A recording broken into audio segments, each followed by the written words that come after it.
Hello my YouTube family, स्वागत है आपका फार्मर बुक्स रीडर चैनल में। उम्मीद है कि आपको मेरी ऑडियो बुक पसंद आ रही होगी।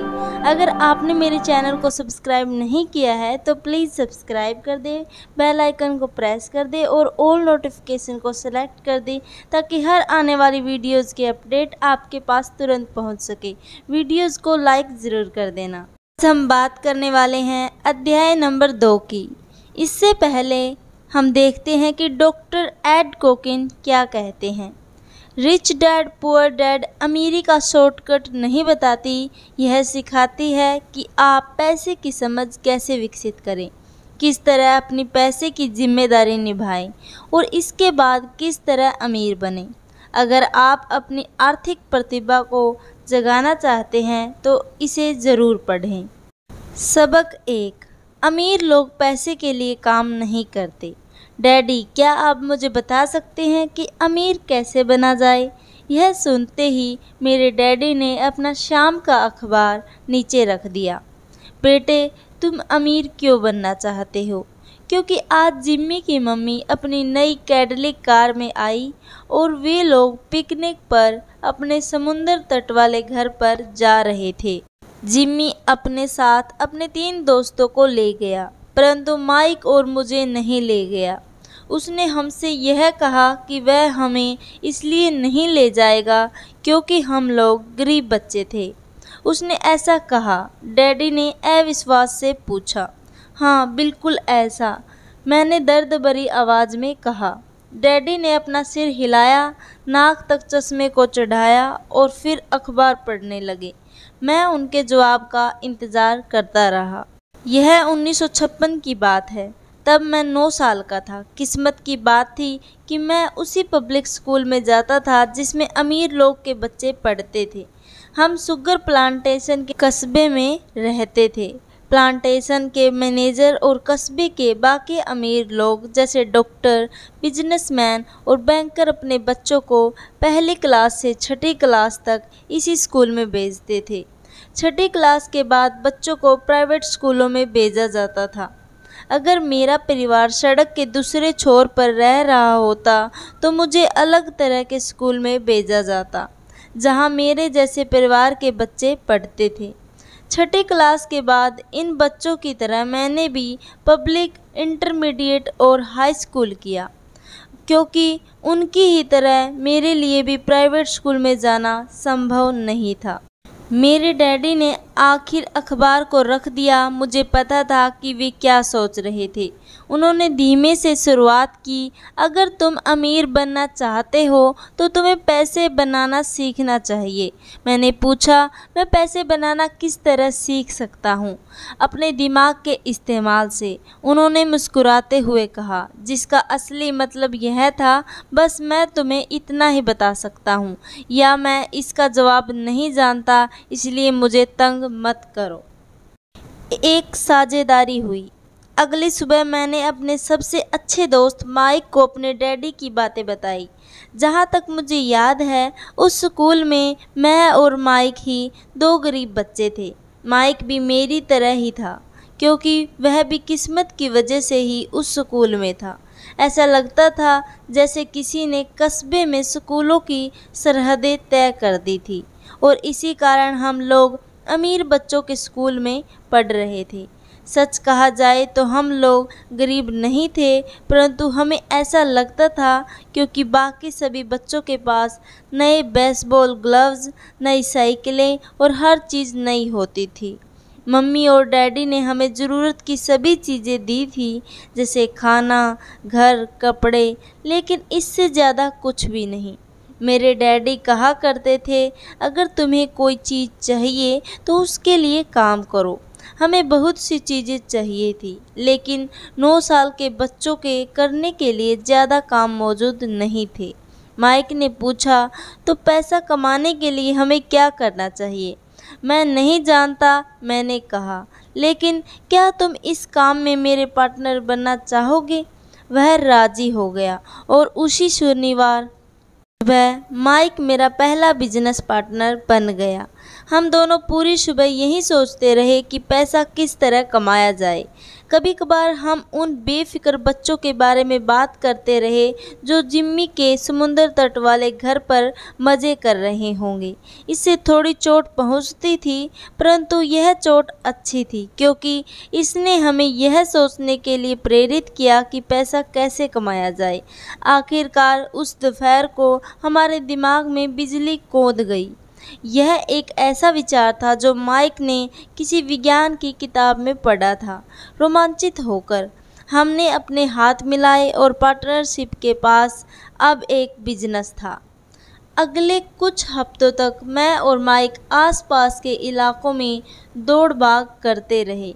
हम दरवाज़ों पर दस्तक देते थे और पड़ोसियों से कहते थे कि वे अपने इस्तेमाल किए हुए टूथपेस्ट ट्यूब हमारे लिए रख लें। हैरत हमें देखते हुए ज़्यादातर लोगों ने मुस्कुराकर हमारी बात मान ली। कुछ ने हमसे पूछा कि हमें टूथपेस्ट ट्यूब क्यों चाहिए।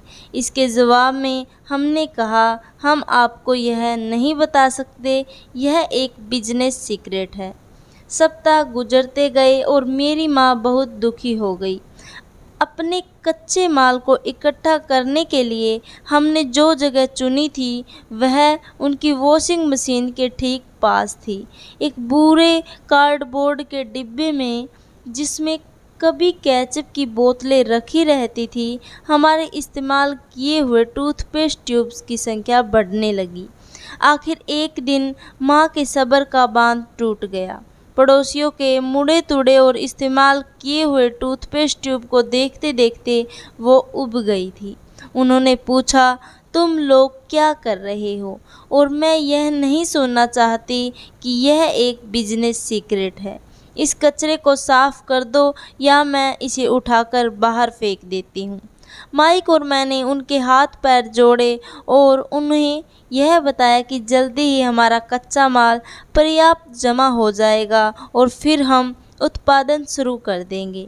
हमने उन्हें बताया कि हम कुछ पड़ोसियों का इंतज़ार कर रहे थे ताकि वे अपने टूथपेस्ट के ट्यूब ख़त्म कर लें। माँ ने हमें 1 हफ्ते की मोहलत और दे दी। उत्पादन शुरू होने की तारीख करीब आ गई। दबाव बढ़ चुका था। हमारे वेयर हाउस के मालिक यानी मेरी माँ ने हमारी पहली पार्टनरशिप कंपनी को जगह खाली करने का नोटिस थमा दिया था। अब माइक का काम यह था कि वह पड़ोसियों को अपने टूथपेस्ट जल्दी ख़त्म करने के लिए कहे और साथ में ये जोड़ दे कि दांत के डॉक्टर का कहना है कि दिन में कई बार ब्रश करना चाहिए। मैं उत्पादन की प्रक्रिया को ठीक ठाक करने में जुट गया। एक दिन मेरे डैडी अपने एक दोस्त के साथ कार में बैठकर पोर्च में आए और उनके आश्चर्य का ठिकाना नहीं रहा जब उन्होंने वहां 9 साल के 2 बच्चों को उत्पादन की प्रक्रिया पूरी गति से जुटे देखा। हर जगह बारीक सफ़ेद पाउडर बिखरा हुआ था। एक लंबी मेज़ पर स्कूल से लाए गए दूध के छोटे कर्टन थे और हमारे परिवार की हिबाची ग्रिल लाल दहकते कोयले के साथ अधिकतम गर्मी में जल रही थी। डैडी सावधानी से चलकर हमारे पास आए। चूँकि हमारे उत्पादन की प्रक्रिया ने पोर्च पर कब्जा कर लिया था, इसलिए उन्हें कार बाहर ही खड़ी करनी पड़ी। जब वे और उनके दोस्त पास आए तो उन्होंने कोयले के ऊपर रखा स्टील का बर्तन देखा जिसमें टूथपेस्ट के ट्यूब पिघल रहे थे। उन दिनों टूथपेस्ट प्लास्टिक के ट्यूब्स में नहीं आते थे, ट्यूब शीशे के बने होते थे। एक बार पेंट जल जाने पर हम ट्यूब्स को स्टील के बर्तन में डाल देते थे ताकि वह पिघलकर द्रव के रूप में आ सके। इस पिघले हुए शीशे को हम छोटे छेद वाले दूध के कार्टनों में डाल रहे थे। दूध के इन कार्टनों में प्लास्टर ऑफ पेरिस भरा हुआ था। हर तरह फैला सफ़ेद पाउडर प्लास्टर ही था जिसमें हमने पानी मिलाया था। जल्दबाजी में मैंने उसके बैग को गिरा दिया था और पूरी ज़मीन ऐसी लग रही थी जैसे वहाँ अभी अभी बर्फ़ का तूफान आया हो। दूध के कार्टन बाहरी बक्से थे जिसके भीतर प्लास्टर ऑफ पेरिस के सांचे थे। मेरे डैडी और उनके दोस्त हमें देखते रहे और हम पिघले हुए शीशे को प्लास्टर ऑफ पेरिस के क्यूब के ऊपर से छोटे छेद में डालते रहे। संभल कर, मेरे डैडी ने कहा। मैंने बिना सिर उठाए हामी भर दी। आखिरकार जब शीशे को डालने का काम ख़त्म हो गया तो मैंने स्टील के बर्तन को नीचे रख दिया और फिर अपने डैडी की तरफ देखकर मुस्कुराया। उन्होंने हल्की मुस्कान के साथ पूछा, तुम लोग क्या कर रहे हो? हम वही कर रहे हैं जो आपने बताया था, हम अमीर बनने जा रहे हैं, मैंने कहा। हाँ, माइक ने सिर को हिलाते हुए और मुस्कुराते हुए कहा। हम दोनों पार्टनर हैं। डैडी ने पूछा, और इन प्लास्टर के साँचों में क्या है? देखिए, मैंने कहा, इसमें एक बहुत अच्छी चीज़ है।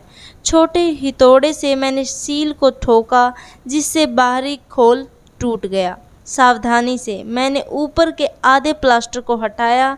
जस्ते का एक सिक्का बाहर गिर गया। हे भगवान, मेरे डैडी ने कहा। तो तुम लोग जस्ते के सिक्के डाल रहे थे? बिल्कुल सही, माइक ने कहा।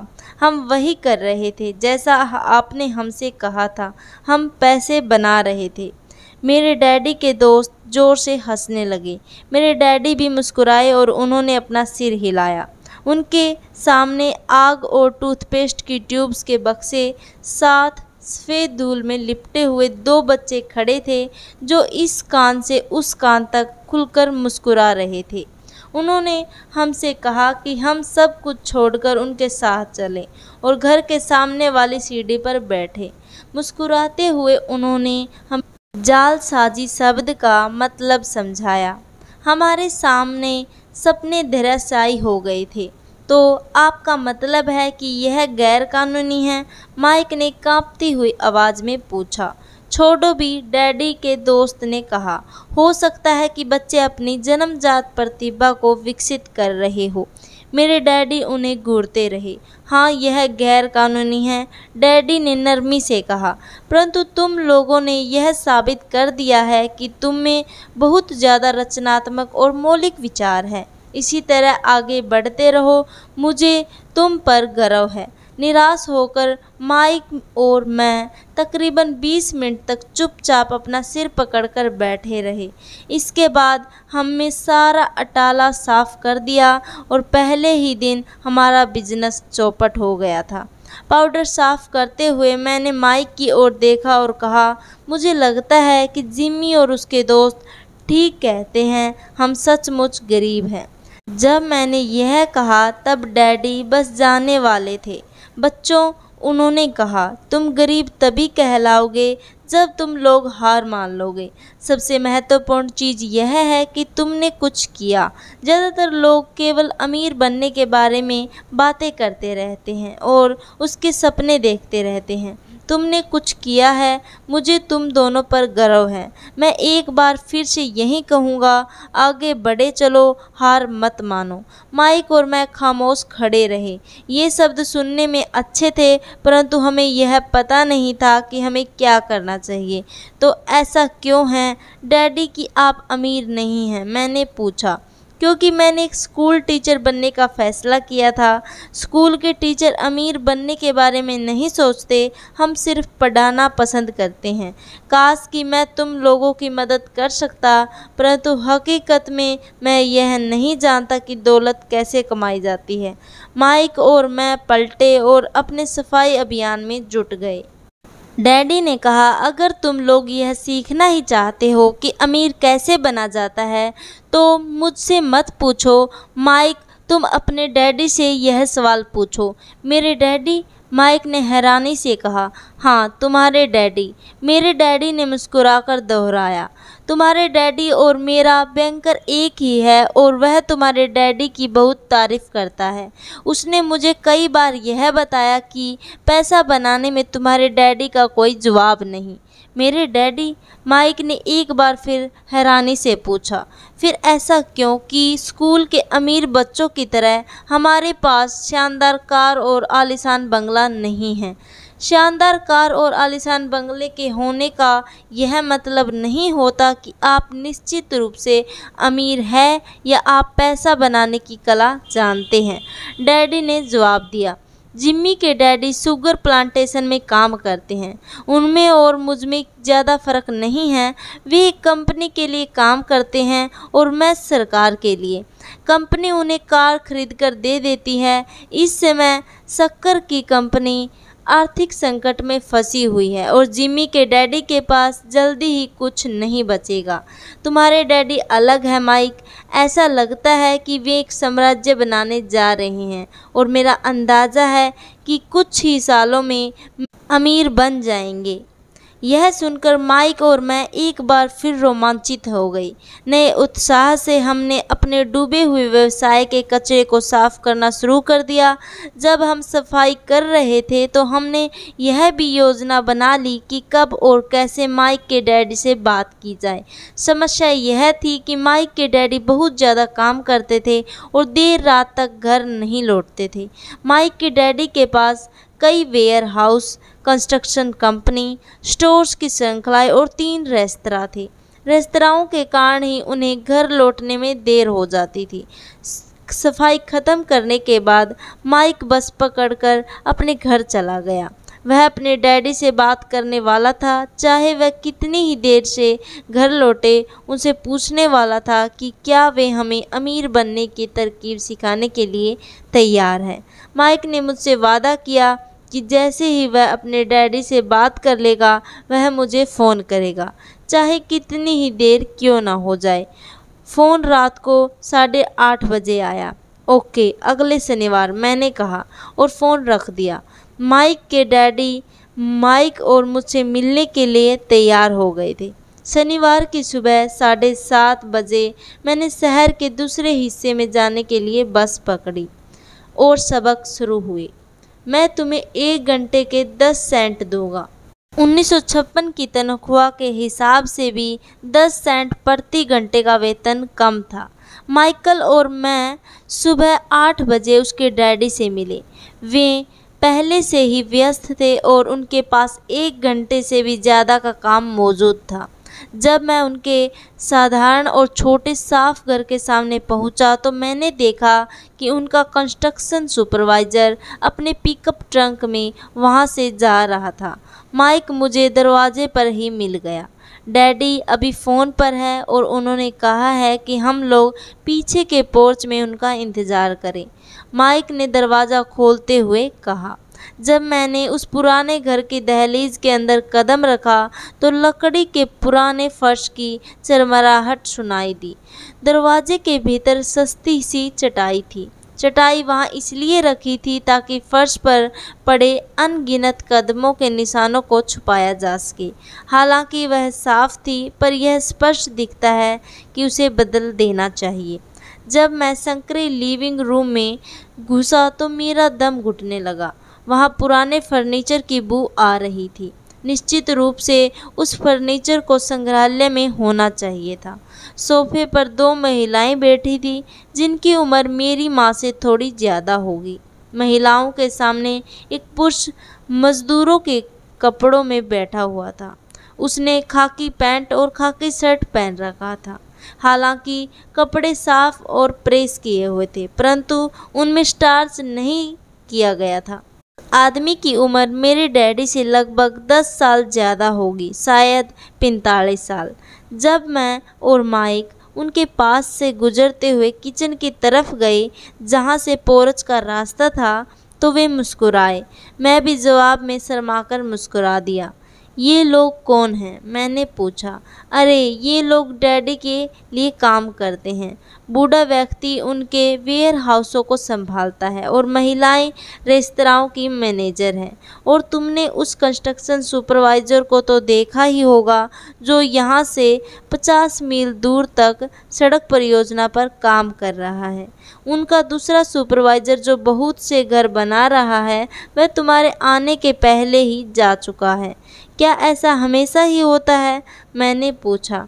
हमेशा तो नहीं, पर अक्सर ऐसा ही होता है, माइक ने कहा और मेरे पास अपनी कुर्सी खींचते हुए मुस्कुराया।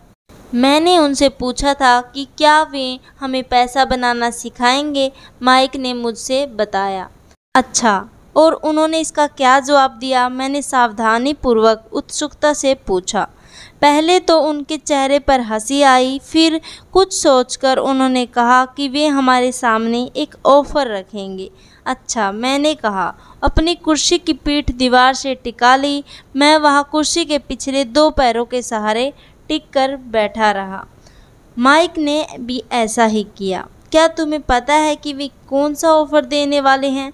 मैंने पूछा। नहीं, पर हमें जल्दी ही इसका पता चल जाएगा।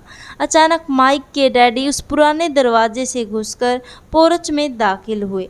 माइक और मैं अपने पैरों पर कूद गए, आदर के कारण नहीं बल्कि इसलिए कि हम चौंक गए थे। तो बच्चों तैयार? माइक के डैडी ने एक कुर्सी हमारे पास खिसकाते हुए पूछा। हमने अपने सिर हिलाए और अपनी कुर्सियों को दीवार के पास से खींचकर उनके सामने रख लिया। वे एक विशाल शरीर के मालिक थे, लगभग 6 फीट ऊंचे और 200 पाउंड वजनी। मेरे डैडी इससे ऊंचे थे, लगभग इसी वजन के, और माइक के डैडी से 5 साल बड़े। वे लगभग एक जैसे ही थे, हालांकि दोनों एक ही प्रजाति के नहीं थे। हो सकता है उनकी ऊर्जा एक सी हो। माइक का कहना है कि तुम पैसा कमाना सीखना चाहते हो। क्या यह सही है रॉबर्ट? मैंने तत्काल सहमति में अपना सिर हिलाया। हालांकि मुझे थोड़ा सा डर भी लग रहा था। उनके शब्दों और मुस्कुराहट के पीछे बहुत ताकत थी। अच्छा, यह रहा मेरा ऑफ़र। मैं तुम्हें सिखाऊंगा, लेकिन मैं ऐसा क्लासरूम की शैली में नहीं करूंगा। अगर तुम मेरे लिए काम करोगे तो उसके बदले में मैं तुम्हें सिखाऊंगा। तुम मेरे लिए काम नहीं करोगे तो मैं तुम्हें नहीं सिखाऊंगा। अगर तुम काम करते हो तो मैं तुम्हें ज़्यादा तेज़ी से सिखा सकता हूँ। अगर तुम सिर्फ बैठकर मेरी बातें सुनते हो जैसा कि तुम लोग स्कूल में करते हो तो इससे मेरा समय बर्बाद होगा। यह मेरा ऑफ़र है। इसे या तो मान लो या फिर वापस लौट जाओ। क्या मैं आपसे पहले एक सवाल कर सकता हूँ? मैंने पूछा। नहीं, इसे या तो मान लो या फिर वापस लौट जाओ। मेरे पास बर्बाद करने के लिए फालतू समय नहीं है। अभी ढेर सा काम पड़ा है।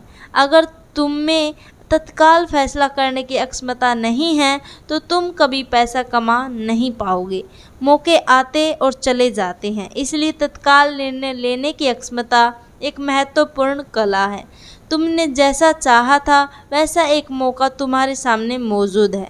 अगले 10 सेकंड में या तो पढ़ाई शुरू हो जाएगी या फिर यह हमेशा के लिए ख़त्म हो जाएगी। माइक के डैडी ने चिढ़ाने वाली मुस्कुराहट के साथ कहा। मंजूर है, मैंने कहा। मंजूर है, माइक ने कहा।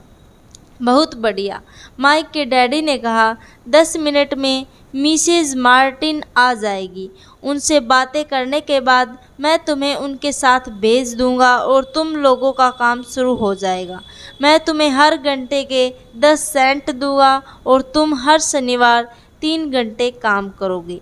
पर आज तो मेरा सॉफ्टबॉल का मैच है, मैंने कहा। माइक के डैडी ने अपनी आवाज़ को धीमा परंतु कड़क करके कहा। या तो मान लो फिर वापस लौट जाओ। मान लिया, मैंने जवाब दिया। सॉफ्टबॉल खेलने की बजाय काम करने और सीखने का विकल्प चुनने में समझदारी थी।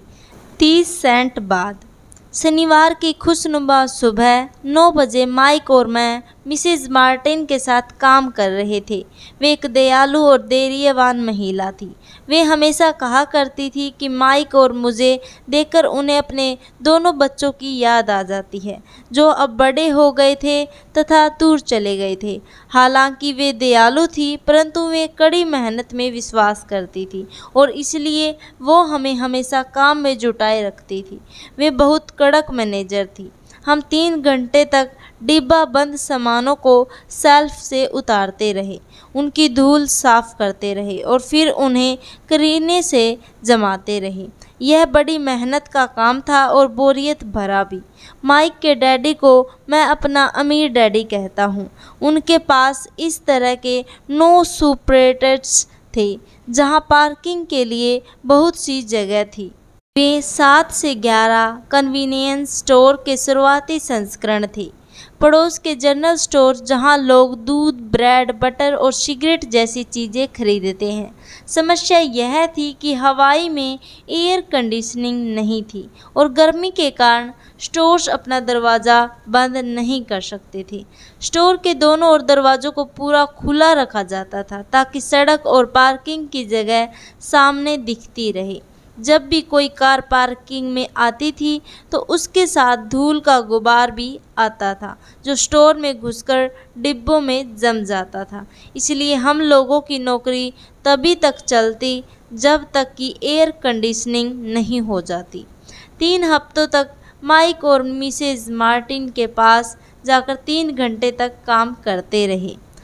दोपहर तक हमारा काम ख़त्म हो जाता था और वे हम में से हर एक के हाथ में 3 सेंट सिक्के डाल देती थी। उस समय 50 के दशक में 9 साल की उम्र में भी 30 सेंट कमाने में कोई ख़ास खुशी नहीं होती थी। तब कॉमिक्स की कीमत 10 सेंट हुआ करती थी, इसलिए मैं अपनी कमाई को कॉमिक्स पर खर्च कर देता था और घर लौट जाता था। चौथे हफ्ते के बुधवार तक मैंने काम छोड़ने का मन बना लिया था। मैं सिर्फ इसलिए काम करने के लिए तैयार हुआ था क्योंकि मैं माइक के डैडी से पैसा कमाना सीखना चाहता था। इसलिए मैं 10 सेंट प्रति घंटे की गुलामी कर रहा था और सबसे बड़ी बात तो यह थी कि उस पहले शनिवार के बाद से मैंने माइक के डैडी को देखा तक नहीं था। मैं काम छोड़ रहा हूँ, मैंने लंच के समय माइक से कहा। स्कूल लंच बड़ा निराशाजनक था। स्कूल भी उबाऊ था और अब तो मेरे पास शनिवार भी नहीं थे जिसका मैं इंतज़ार कर सकूं। परंतु 30 सेंट के कारण मुझे धक्का पहुंचा था। इस बार माइक मुस्कुराया। तुम किस बात पर हंस रहे हो? मैंने गुस्से और कुंठा से पूछा। डैडी ने कहा था कि ऐसा ही होगा। उन्होंने कहा था कि जब तुम काम छोड़ने का फैसला कर लो तब वे तुमसे मिलना चाहेंगे। क्या? मैंने आवेश में पूछा। क्या वे मेरे उकता जाने का इंतज़ार कर रहे थे? कुछ माइक ने कहा। मेरे डैडी ज़रा अलग किस्म के हैं। उनका सिखाने का तरीका तुम्हारे डैडी के पढ़ाने के तरीके से बिल्कुल अलग है। तुम्हारे मम्मी डैडी बहुत बातें करते हैं, दूसरी तरफ मेरे डैडी बहुत कम बोलते हैं। तुम सिर्फ इस शनिवार तक इंतज़ार कर लो, मैं उन्हें बता दूंगा कि तुमने काम छोड़ने का फ़ैसला कर लिया है। इसका मतलब यह है कि मेरे साथ नाटक खेला गया है। नहीं, ऐसा नहीं हुआ है, पर शायद हो सकता है। डैडी शनिवार को इसके बारे में समझाएंगे। शनिवार को लाइन में लगकर इंतज़ार करते हुए मैं उनका सामना करने के लिए तैयार था। यहाँ तक कि मेरे असली डैडी भी उनसे नाराज़ थे। मेरे असली डैडी, जिन्हें मैं गरीब डैडी कहता हूँ, यह मानते थे कि मेरे अमीर डैडी बाल श्रम कानूनों का उल्लंघन कर रहे थे और इस पूरे मामले की जांच होनी चाहिए। मेरे पढ़े लिखे गरीब डैडी ने मुझसे यह कहा कि मैं यही सही तनख्वाह मांगूं, कम से कम 25 सेंट प्रति घंटा। मेरे गरीब डैडी ने मुझसे कहा कि अगर मेरी तनख्वाह नहीं बढ़ती है तो मुझे तत्काल नौकरी छोड़ देनी चाहिए और वैसे भी तुम्हें उस घटिया काम की कोई ज़रूरत नहीं है, मेरे गरीब डैडी ने झल्लाकर कहा।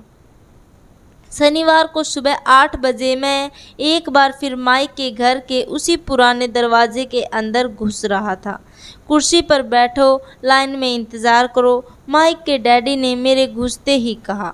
फिर वे अंदर जाकर अपने छोटे से ऑफिस में बैठ गए जो बेडरूम के पास था। मैंने कमरे में चारों तरफ देखा, परंतु मुझे माइक नहीं दिखा। अजीब सा महसूस करते हुए मैं उन्हीं दोनों महिलाओं के बगल में बैठ गया जो मुझे 4 हफ्ते पहले ही मिली थी। वे मुस्कुराई और सोफे पर थोड़ी सी खिसक गई ताकि मैं भी बैठ सकूं। 45 मिनट गुजर गए थे और मैं उबल रहा था। दोनों महिलाएं उनसे मिलकर तकरीबन 30 मिनट पहले वहां से जा चुकी थी। एक बूढ़ा सा आदमी वहां 20 मिनट तक बैठा और फिर वह भी निकल चला। घर खाली था और हवाई में खुशनुमा सुबह को मैं सीलन भरे अंधेरे लिविंग रूम में बैठा हुआ था। इस बात का इंतज़ार कर रहा था कि एक लालची और बच्चों का शोषण करने वाला आदमी मुझसे बात करे। मैं सुन सकता था कि वे फ़ोन पर बात कर रहे थे, ऑफिस में इधर उधर के काम कर रहे थे और मुझे नज़रअंदाज कर रहे थे। मेरी इच्छा तो हो रही थी कि मैं उस घमंडी आदमी से बिना मिले ही घर लौट जाऊं, पर किसी वजह से मैं रुक गया। आखिर 15 मिनट बाद ठीक 9 बजे अमीर डैडी अपने ऑफिस से बाहर निकले। बिना कुछ कहे उन्होंने हाथ से मुझे इशारा किया कि मैं उनके ऑफिस में आ जाऊं। अमीर डैडी ने अपनी ऑफिस कुर्सी पर बैठते हुए कहा, या तो तुम्हारी तनख्वाह बढ़ाई जाए या तुम काम छोड़ रहे हो, है ना? हाँ, समझौते के मुताबिक आप अपनी शर्त पूरी नहीं कर रहे हैं, मैंने लगभग आंसुओं से भीगे स्वर में कहा। 9 साल के बच्चे के लिए एक वयस्क का सामना करना बहुत ज़्यादा डरावना था। आपने कहा था कि अगर मैं आपके लिए काम करूंगा तो आप मुझे पैसा कमाना सिखाएंगे। अपनी तरफ से मैंने आपके लिए काम किया है, मैंने कड़ी मेहनत की है। इस काम के लिए मैंने अपने बेसबॉल गेम की भी कुर्बानी दी है और अब आप अपने वादे से मुकर रहे हैं। आपने मुझे कुछ भी नहीं सिखाया। आप धोखेबाज हैं। जैसा शहर के सभी लोग कहते हैं, आप लालची हैं। आप केवल पैसा कमाना चाहते हैं और अपने कर्मचारियों का बिल्कुल ध्यान नहीं रखते। आपने मुझे इतनी देर तक बाहर बिठाए रखा और मेरी जरा सी भी इज्जत नहीं की। मैं एक छोटा सा बच्चा हूँ और आपको मेरे साथ इससे बेहतर बर्ताव करना चाहिए था। अमीर डैडी अपनी कुर्सी पर पीछे झुक गए। अपने हाथों को ठुड्डी तक लाकर उन्होंने मुझे घूरा। ऐसा लग रहा था जैसे वे मेरा विश्लेषण कर रहे थे। बुरा नहीं है, उन्होंने कहा। 1 महीने से भी कम समय में तुम वही भाषा बोल रहे हो जो मेरे ज़्यादातर कर्मचारी बोलते हैं। क्या? मैंने पूछा। मैं समझ नहीं पा रहा था कि वे क्या कह रहे हैं और इसलिए मैंने अपना दुखड़ा रोना चालू रखा। मुझे लगता था कि आप अपने वायदे पर कायम रहेंगे और मुझे कुछ सिखाएंगे। इसके बजाय आप तो मुझ पर अत्याचार करना चाहते हैं। यह तो जुल्म है, सरासर जुल्म। मैं तुम्हें सिखा तो रहा हूँ, अमीर डैडी ने धीमी आवाज़ में कहा। आपने मुझे क्या सिखाया है? कुछ भी नहीं, मैंने गुस्से से कहा। एक बार मैं चंद सिक्कों में काम करने के लिए तैयार हो गया, उसके बाद तो आपने मुझे बात तक नहीं की। 10 सेंट प्रति घंटे। मैं आपकी शिकायत सरकार से करूँगा। हमारे देश में भी बाल श्रम कानून है। आप तो जानते ही हैं कि मेरे डैडी सरकार के लिए काम करते हैं। शाबाश, अमीर डैडी ने कहा। अब तुम उन ज़्यादातर लोगों की भाषा बोल रहे हो जो कभी मेरे लिए काम करते थे। वे लोग जिन्हें या तो मैंने नौकरी से निकाल दिया या जिन्होंने खुद मेरी नौकरी छोड़ दी। तो इस बारे में आपको क्या कहना है? मैंने पूछा और मुझे यह लग रहा था कि कम उम्र के बावजूद मैं बहादुरी से बातें कर रहा हूँ। आपने मुझसे झूठ बोला। मैंने आपके लिए काम किया और आपने अपना वादा पूरा नहीं किया। आपने मुझे कुछ भी नहीं सिखाया। क्या सिखाने का मतलब केवल भाषण या बातचीत ही होता है? अमीर डैडी ने पूछा। और क्या? मैंने जवाब दिया। इस तरह से वे तुम्हें स्कूल में सिखाते हैं, उन्होंने मुस्कुराकर कहा। परंतु ज़िंदगी तुम्हें इस तरह नहीं सिखाती और मेरा यह मानना है कि ज़िंदगी सबसे बढ़िया टीचर होती है। ज़्यादातर वक्त ज़िंदगी आपसे बातें नहीं करती, यह एक तरह से आपको धक्का देती है। हर धक्के के ज़रिए ज़िंदगी आपसे कहती है, जाग जाओ, मैं तुम्हें कुछ सिखाना चाहती हूँ। यह आदमी कैसी बेसिरे पैर की बातें कर रहा है? मैंने अपने आप से पूछा। ज़िंदगी अगर मुझे धक्का देती है तो इसका मतलब यह है कि ज़िंदगी मुझसे बातें करती है।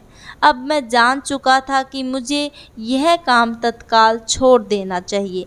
मैं किसी ऐसे आदमी से बातें कर रहा था जो पागल था और जिसे ताले में बंद रखने की ज़रूरत थी।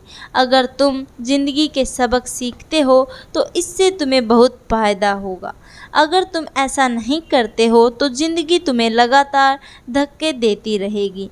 लोग 2 चीज़ें करते हैं। कुछ लोग ज़िंदगी के धक्कों को सहन करते चले जाते हैं, बाकी लोग गुस्सा हो जाते हैं और ज़िंदगी को धक्का देते रहते हैं। परंतु वे धक्का देते हैं अपने बॉस को, अपने काम को, अपनी पत्नी या पति को। वे यह नहीं जानते कि ज़िंदगी उन्हें धक्का दे रही है। मैं नहीं जानता था कि वे किस बारे में बात कर रहे थे। ज़िंदगी हम सबको धक्के मारती है। कुछ लोग हार मान लेते हैं, बाकी के लोग लड़ते हैं। कुछ लोग सबक सीख लेते हैं और आगे बढ़ जाते हैं। वे ज़िंदगी के धक्कों का स्वागत करते हैं। इन गिने चुने लोगों के लिए इसका यह मतलब होता है कि उन्हें कुछ नया सीखना चाहिए। वे सीखते हैं और आगे बढ़ जाते हैं। ज़्यादातर लोग छोड़ देते हैं और कुछ लोग तुम्हारी तरह लड़ते भी हैं। अमीर डैडी खड़े हो गए और उन्होंने टूटी फूटी खिड़की को बंद कर दिया। अगर तुम यह सबक सीख लेते हो तो तुम एक समझदार, अमीर और सुखी युवक बन सकते हो। अगर तुम यह नहीं सीखते हो तो तुम जिंदगी भर अपनी समस्याओं के लिए अपनी नौकरी, कम तनख्वाह और अपने बॉस को कोसते रहोगे। तुम हमेशा ऐसे बड़े मौके की उम्मीद करते रहोगे जो आए और तुम्हारी आर्थिक समस्याओं को सुलझा दे। अमीर डैडी ने मेरी तरफ देखा कि क्या मैं अब भी उनकी बात सुन रहा हूँ। उनकी आंखें मेरी आंखों से मिली। हम एक दूसरे की तरफ देखते रहे और हमारी आंखों के बीच संप्रेषण की धाराएं बहने लगी। आखिर जब मैं उनके संदेश का मतलब समझ गया तो मैंने अपनी नज़रें झुका ली। मैं जान गया था कि वो सही थे। मैं उन्हें दोषी ठहरा रहा था, जबकि सीखने की जिद मेरी ही थी। मैं फालतू में ही लड़ रहा था। अमीर डैडी ने आगे कहा, अगर आप इस तरह के आदमी हैं जिसमें हिम्मत नहीं है तो आप ज़िंदगी के हर थपेड़े के सामने हार मान लेते हैं। अगर आप इस किस्म के आदमी हैं तो आप ज़िंदगी भर सुरक्षित खेलते रहेंगे, सही चीज़ें करते रहेंगे और किसी ऐसे वक्त का इंतज़ार करते रहेंगे जो आने वाला नहीं है, और फिर आप एक बोरिंग बुड्ढे की तरह मर जाएंगे। आपके बहुत से दोस्त होंगे जो आपकी सिर्फ इसलिए तारीफ़ करेंगे क्योंकि आप एक मेहनती और भले आदमी थे। आपने अपनी ज़िंदगी सुरक्षित खेल खेलने और सही चीज़ें करने में गुजार दी, परंतु सच बात तो यह है कि आपने ज़िंदगी के थपेड़ों के सामने घुटने टेक दिए। आप खतरा मोल लेने की कल्पना तक से डरते थे। हकीकत में तो आप जीतना चाहते थे, परंतु आपके लिए हारने का डर जीतने के रोमांच से ज़्यादा ताकतवर साबित हुआ। अंदर से आप और केवल आप जान पाएंगे कि आपने कभी जीतने की कोशिश नहीं की। आपने सुरक्षित खेल खेलने का विकल्प चुना। हमारी नज़रें एक बार फिर मिली। 10 सेकंड तक हम एक दूसरे की तरफ देखते रहे और एक बार फिर मैंने तभी नज़रें हटाई जब मैं उनकी बात का मतलब समझ गया। आप मुझे धक्का दे रहे थे, मैंने पूछा। कुछ लोग ऐसा कह सकते हैं। अमीर डैडी मुस्कुराए। मैं तो यही कहूँगा कि मैं तुम्हें ज़िंदगी का स्वाद चखा रहा था। कैसा स्वाद? मैंने पूछा। मैं अब भी गुस्सा था, परंतु अब मेरी जिज्ञासा भी जाग गई थी। अब मैं सीखने के लिए तैयार था। तुम दोनों ऐसे पहले लोग हो जिन्होंने मुझसे पैसा बनाने की कला सीखने का आग्रह किया है। मेरे पास 150 से भी ज़्यादा कर्मचारी हैं, पर उनमें से एक ने भी मुझसे पैसा कमाने की कला के बारे में कभी नहीं पूछा। वे मुझसे नौकरी मांगते हैं, तनख्वाह मांगते हैं, परंतु पैसा बनाने की कला नहीं सीखना चाहते। वे ज़्यादातर लोग इसी तरह अपनी ज़िंदगी के सबसे बेहतरीन साल पैसे के लिए काम करने में बर्बाद कर देंगे और आखिर तक यह कभी समझ नहीं पाएंगे कि दरअसल वे किसके लिए काम कर रहे हैं। मैं पूरा ध्यान लगाकर उनकी बात सुनता रहा। तो जब माइक ने मुझसे कहा कि तुम पैसा कमाने की कला सीखना चाहते हो, तो मैंने एक ऐसा कोरस तैयार किया है जो असली ज़िंदगी के करीब था। मैं बोलते बोलते थक जाता, परंतु तुम कभी मेरी बात का मतलब नहीं समझ पाते। इसलिए मैंने यह फैसला किया कि तुम्हें ज़िंदगी के थपेड़ों का स्वाद चखा दिया जाए, ताकि तुम मेरी बात सुन भी सको और समझ भी सको। इसी कारण मैंने तुम्हें 1 घंटे के 10 सेंट दिए थे। तो 10 सेंट प्रति घंटे काम करने के बाद मैंने क्या सबक सीखा? मैंने पूछा। यही कि आप घटिया हैं, आपके कर्मचारियों का शोषण करते हैं। अमीर डैडी अपनी कुर्सी पर पीछे की तरफ झुकते हुए ज़ोर से हंसने लगे। जब उनकी हंसी बंद हुई तो उन्होंने कहा, अच्छा होगा अगर तुम अपना सोचने का नज़रिया बदल लो। मुझे समस्या मत मानो, मुझे दोष देना छोड़ दो। अगर तुम सोचते हो कि तुम्हारी समस्या मैं हूँ तो तुम्हें मुझे बदलना होगा। इसके बजाय अगर तुम्हें यह लगता है कि तुम्हारी समस्या तुम खुद हो तो तुम खुद को बदल सकते हो, सीख सकते हो और ज़्यादा समझदार बन सकते हो। ज़्यादातर लोग चाहते हैं कि दुनिया का हर आदमी बदल जाए, बस हम खुद नहीं बदलें। मैं तुम्हें यह बता दूं कि किसी दूसरे के बदलने से ज़्यादा आसान यह है कि हम खुद को बदल लें। मैं आपकी बात ठीक से समझ नहीं पाया। मैंने कहा, अपनी समस्याओं के लिए मुझे दोष देना छोड़ दो, अमीर डैडी ने अधीरता से कहा। पर आपने मुझे सिर्फ 10 सेंट का ही वेतन दिया, तो तुमने क्या सीखा? अमीर डैडी ने मुस्कुराकर पूछा। यही कि आप घटिया हैं, मैंने शरारत भरी मुस्कान से कहा। अच्छा, तो तुम यह सोचते हो कि समस्या मैं हूँ? अमीर डैडी ने कहा। वो तो आप हैं ही। खैर, इसी तरीके से सोचते रहो और तुम जिंदगी भर कुछ नहीं सीख पाओगे। अगर तुम्हारा नज़रिया यही है कि समस्या मैं हूँ तो तुम्हारे पास क्या विकल्प रह जाते हैं? अगर आप मेरी तनख्वाह नहीं बढ़ाते या मुझे ज़्यादा इज्जत नहीं देते तो मैं काम छोड़कर चला जाऊँगा। ठीक कहा, अमीर डैडी ने कहा।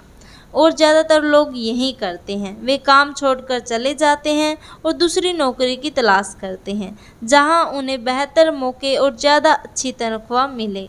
उन्हें यह गलतफहमी होती है कि नई नौकरी और ज़्यादा तनख्वाह से उनकी समस्या सुलझ सकती है। ज़्यादातर मामलों में ऐसा नहीं होता।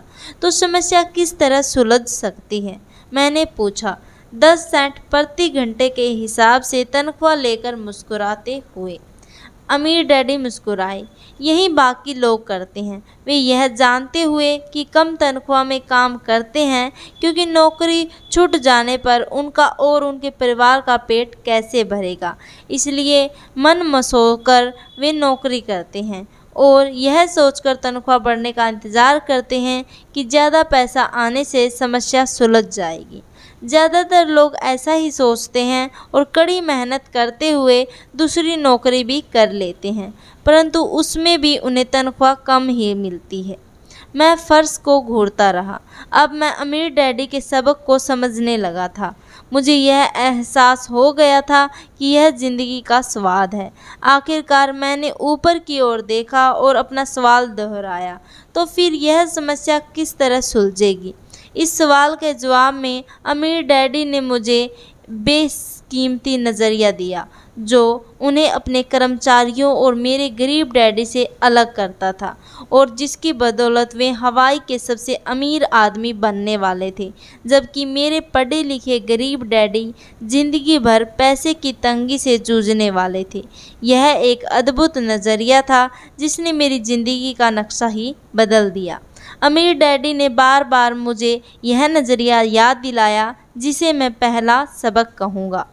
गरीब और मध्य वर्गीय लोग पैसे के लिए काम करते हैं, अमीरों के लिए पैसा काम करता है। मेरे गरीब डैडी ने जो शिक्षा मुझे दी थी, शनिवार की उस खुशनुमा सुबह में उससे बिल्कुल अलग नज़रिया सीख रहा था। 9 साल की उम्र में मैं यह समझ गया था कि दोनों ही डैडी चाहते हैं कि मैं सीखूं। दोनों ही डैडी मुझे पढ़ने के लिए प्रेरित करते थे। फ़र्क सिर्फ इतना था कि दोनों के सुझाए विषय अलग अलग थे। मेरे पढ़े लिखे डैडी चाहते थे कि मैं वही काम करूं जो उन्होंने किया था।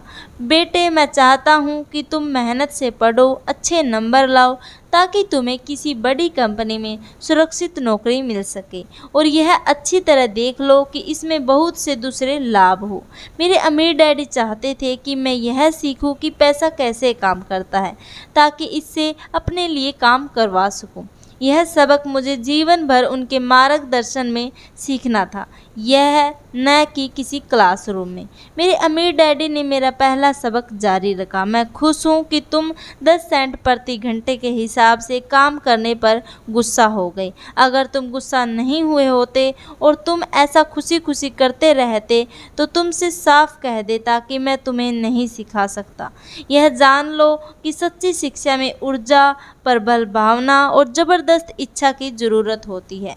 गुस्सा उस फॉर्मूले का एक बहुत बड़ा बड़ा हिस्सा है, क्योंकि प्रबल भावना में गुस्से और प्रेम का समन्वय होता है। जब पैसे की बात आती है तो ज़्यादातर लोग सुरक्षित रास्ता खोजते हैं, इसलिए प्रबल भावना उन्हें राह नहीं दिखा पाती और उन्हें राह दिखाता है उनका डर। तो क्या इसलिए वे कम तनख्वाह पर काम करने के लिए राजी हो जाते हैं? मैंने पूछा। हाँ, अमीर डैडी ने कहा, कुछ लोग कहते हैं कि मैं लोगों का शोषण करता हूँ क्योंकि मैं उन्हें उतनी तनख्वाह नहीं देता जितनी उन्हें शुगर प्लांटेशन या सरकार की तरफ से मिलती है। मैं यही कहना चाहता हूँ कि लोग खुद अपना शोषण करते हैं, डरते वे हैं, मैं नहीं।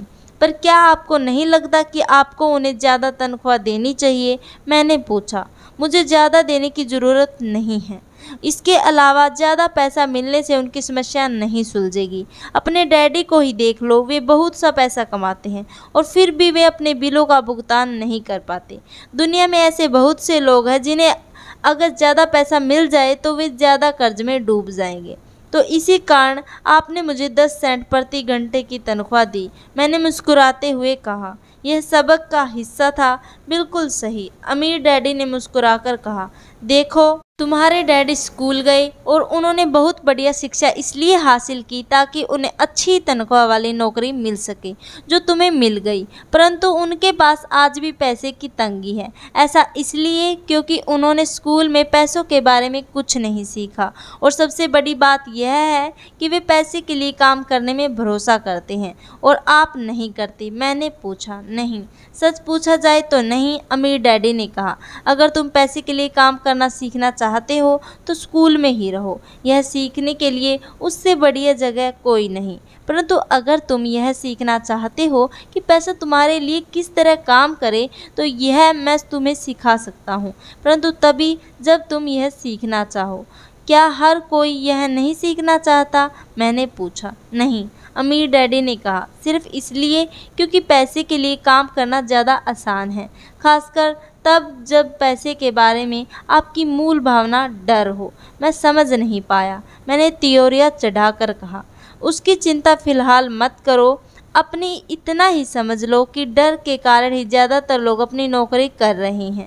अपने बिलों का भुगतान न कर पाने का डर, नौकरी से निकाल दिए जाने का डर, पर्याप्त पैसा न होने का डर, एक बार फिर शुरू करने का डर, यह किसी व्यवसाय को सीखने और पैसे के लिए काम करने की कीमत है। ज़्यादातर लोग पैसे के गुलाम बन जाते हैं और फिर अपने बॉस पर अपनी भड़ास निकालते हैं। तो आपकी नज़र में पैसे से अपने लिए काम करवाना एक बिल्कुल अलग विषय है? मैंने पूछा। बिल्कुल, अमीर डैडी ने जवाब दिया। बिल्कुल। शनिवार की उस खुशनुमा सुबह हवाई में हम लोग चुपचाप बैठे रहे।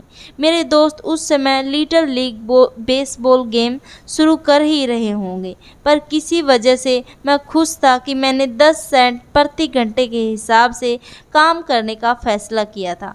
मुझे लगा कि मैं कुछ ऐसा सीखने जा रहा था जो मेरे दोस्त स्कूल में कभी नहीं सीख पाएंगे।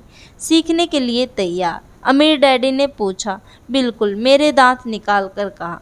मैंने अपना वादा निभाया। मैंने तुम्हें दूर बैठे बैठे भी सिखाया है, अमीर डैडी ने कहा। 9 साल की उम्र में तुम्हें इस बात का पता चल चुका है कि पैसे के लिए काम करना कैसा होता है। अपने पिछले महीने को 50 सालों के गुणा कर लो और तुम्हें इस बात का अंदाज़ा हो जाएगा कि ज़्यादातर लोगों की ज़िंदगी किस तरह गुजरती है। मैं समझ नहीं पाया। मैंने कहा। जब तुम मुझसे मिलने के लिए लाइन में इंतज़ार कर रहे थे तो तुम्हें कैसा लग रहा था? एक बार नौकरी के लिए और दूसरी बार तनख्वाह बढ़ाने के लिए। भयानक, मैंने कहा। अगर तुम पैसे के लिए काम करने का विकल्प चुनते हो तो ज़्यादातर लोगों के लिए ज़िंदगी का मतलब यही होता है, अमीर डैडी ने कहा। और तुम्हें तब कैसा लगा जब मिसेस मार्टिन ने तुम्हारे हाथ में 3 घंटे के काम के लिए 3 सिक्के थमाए थे? मुझे लगा था कि यह काफ़ी नहीं है। मुझे लग रहा था कि यह कुछ भी नहीं है। मैं निराश हुआ था, मैंने कहा। और यही ज़्यादातर कर्मचारियों को लगता है जब वे अपनी तनख्वाह के चेक को देखते हैं, खासकर तब जब उससे टैक्स और बाकी कटौतियाँ कर ली जाती हैं। कम से कम तुम्हें तो पूरी तनख्वाह मिलती थी, उन्हें तो पूरी तनख्वाह भी नहीं मिलती। आपका मतलब है कि ज़्यादातर कर्मचारियों को पूरी तनख्वाह नहीं मिलती? मैं हैरान था। नहीं, अमीर डैडी ने कहा, सरकार हमेशा अपना हिस्सा पहले ही ले लेती है। सरकार ऐसा कैसे करती है? मैंने पूछा। टैक्स, अमीर डैडी ने कहा, जब आप कमाते हैं तो आप पर टैक्स लगता है, जब आप खर्च करते हैं तो आप पर टैक्स लगता है, जब आप बचाते हैं तो आप पर टैक्स लगता है, जब आप मर जाते हैं तो आप पर टैक्स लगता है। लोग सरकार को ऐसा क्यों करने देते हैं? अमीर लोग ऐसा नहीं करने देते, अमीर डैडी ने मुस्कुराकर कहा, परंतु गरीब और मध्यम वर्गीय लोग ऐसा करने देते हैं। मैं दावा करता हूँ कि मैं तुम्हारे डैडी से ज़्यादा कमाता हूँ, परंतु वे ज़्यादा टैक्स चुकाते हैं। यह कैसे संभव है? मैंने पूछा। 9 साल का बच्चा इस अजीब आंकड़े को समझ नहीं पा रहा था। कोई आदमी सरकार को ऐसा करने की इजाज़त कैसे दे सकता है? अमीर डैडी चुपचाप बैठे रहे। मैं समझ गया कि वे चाहते थे कि मैं सुनूं, न कि उनसे फालतू के सवाल करूं। आखिर मैं शांत हो गया। जो मैंने सुना था वह मुझे अच्छा नहीं लगा था। मैं जानना था कि मेरे डैडी हमेशा टैक्स का रोना रोते रहते थे, परंतु दरअसल इस बारे में वे कुछ भी नहीं कह पाते थे। क्या ज़िंदगी उन्हें धक्का दे रही थी? अमीर डैडी मेरी तरफ देखते हुए अपनी कुर्सी धीमे धीमे और खामोशी से हिलाने लगे। सीखने के लिए तैयार? उन्होंने पूछा। मैंने अपना सिर धीमे से हिलाया। जैसा मैंने कहा, सीखने के लिए बहुत कुछ है। पैसे से अपने लिए काम कैसे करवाया जाए, यह ज़िंदगी भर चलने वाली पढ़ाई है। ज़्यादातर लोग 4 साल के लिए कॉलेज जाते हैं और उनकी पढ़ाई पूरी हो जाती है। मैं पहले से ही जानता हूँ कि मेरी धन संबंधी पढ़ाई जीवन भर चलेगी, और इसकी वजह यह है कि मैं जितना ज़्यादा जान लेता हूँ, उससे भी ज़्यादा जानने की मेरी जिज्ञासा बढ़ी चली जाती है। ज़्यादातर लोग इस विषय को भी कभी नहीं पढ़ते। वे नौकरी पर जाते हैं, अपनी तनख्वाह लेते हैं, अपनी चेकबुक को बैलेंस करते हैं और बात ख़त्म हो जाती है। इसके बाद भी उन्होंने अचरज होता है कि उनके जीवन में पैसे की समस्याएं क्यों हैं। फिर वे सोचते हैं कि ज़्यादा पैसे से उनकी समस्या हल हो जाएगी। बहुत कम लोगों को यह एहसास होता है कि असली समस्या धन संबंधी शिक्षा या ज्ञान की है। तो मेरे डैडी को टैक्स की समस्या इसलिए है क्योंकि उनमें पैसे की समझ नहीं है। मैं विचलित होकर पूछा।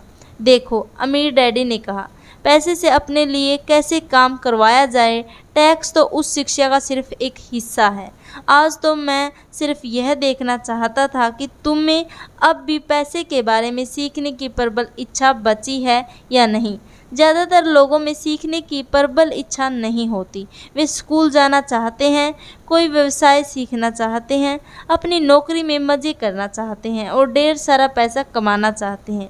एक दिन वे तब जागते हैं जब उनके सामने पैसे की समस्या आ जाती है, और तब वे काम करना बंद नहीं कर सकते।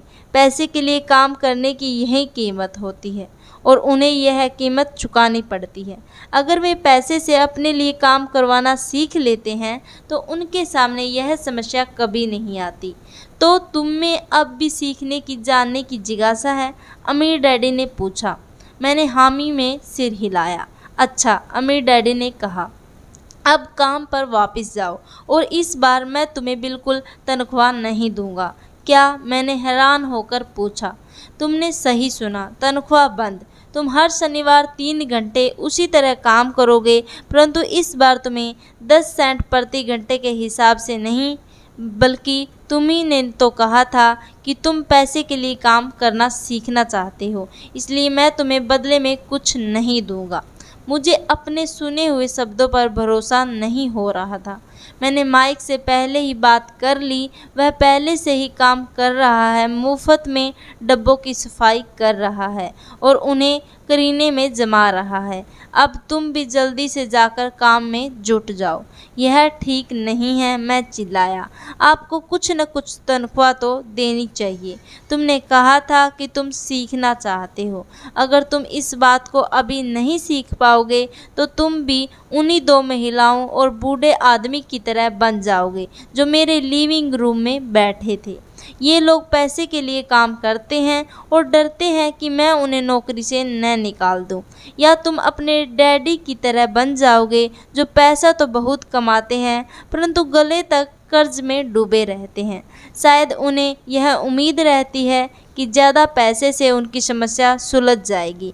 अगर तुम यही चाहते हो तो मैं एक बार फिर 10 सेंट के अपने पुराने वादे पर लौटने के लिए तैयार हूँ, या तुम वह कर सकते हो जो ज़्यादातर लोग करते हैं, इस बारे में शिकायत करो कि तनख्वाह बहुत कम है और तुम यह नौकरी छोड़कर दूसरी नौकरी की तलाश शुरू कर दो।